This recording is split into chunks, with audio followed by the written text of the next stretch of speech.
ချမ်းသာတဲ့မိသားစုဇနီးမောင်နှံ2 ယောက်ဟာအိမ်ထဲမှာလူမရှိတဲ့အချိန်မှသာစတိတ်အသားကိုလှို့ဝှက်ပြီးစားရဲကြပါတယ်။လအတော်ကြာအသားမစားခဲ့ရတဲ့ဇနီးမိန်းမဟာအဲ့ဒီလိုစားရင်မျက်ရည်ကျလာတဲ့အထိဆင်းရဲလာပါတယ်။သူတို့ဘဝဒီလောက်ထိစိတ်ပင်ပန်းစရာဖြစ်နေရတဲ့အကြောင်းရင်းကတော့အိမ်ထဲမှာကိုယ်စိတ်တိုင်းမကြရင်မထိန်နိုင်တဲ့သမီးမက်တစ်ယောက်ရှိနေတာကြောင့်ပါအလုသမားလုပ်ပြီးတဲ့ဟင်းလျာတွေသူမအကြိုက်မကြရင်မိသားစုရှိမှတင်စိတ်ဆိုးကလုံးဝအရှက်မရှိပဲရန်ဖြစ်တတ်ပါတယ်။ညစာပွဲတစ်ခုလုံးကိုပါဖျက်ဆီးပစ်တတ်ပါတယ်။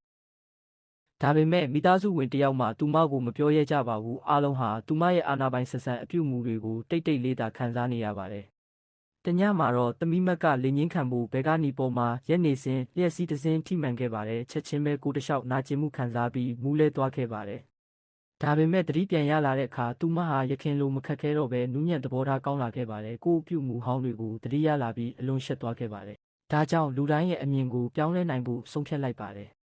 တနေ့မှာအောက်ထပ်ဆင်းအစားအစာရှာဖို့လုပ်နေစဉ်မိဖို့ချောင်ထဲမှာမိဖယောက်ခမ2 ယောက်စတိတ်အသားကိုလှုပ်ဝက်စားနေကြတာကိုတွေ့လိုက်ပါတယ်။သူမကိုမြင်လိုက်ချင်းသူတို့မျက်လုံးတွေမှာစိုးရိမ်ထိတ်လန့်မှုပြည့်နေပါတယ်။သူမပြန်ပြီးပြဿနာလုပ်မယ်လို့ထင်ကြပါတယ်။ဒါကြောင့်အသီးနှံလေးတွေချက်ချင်းယူပြီးသူမအခန်းထဲသွားပေးကြပါတယ်။စိုးရိမ်မှုကိုမဖုံးနိုင်ကြပါဘူး